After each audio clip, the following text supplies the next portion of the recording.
અમારા વિધાનસભાની ખાતરી સમિતિના ચેરમેન આદરણીય કિરીટસિંહ રાણાની અધ્યક્ષતામાં ગુજરાત વિધાનસભાના 6 સભ્યોએ સ્ટેચ્યુ ઓફ યુનિટીની મુલાકાત લીધી।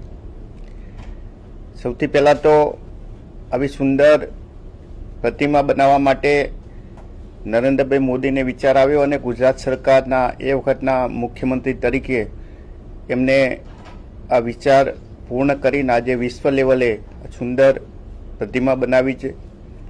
એને અભિનંદન પાઠવું છું। સરદાર પટેલે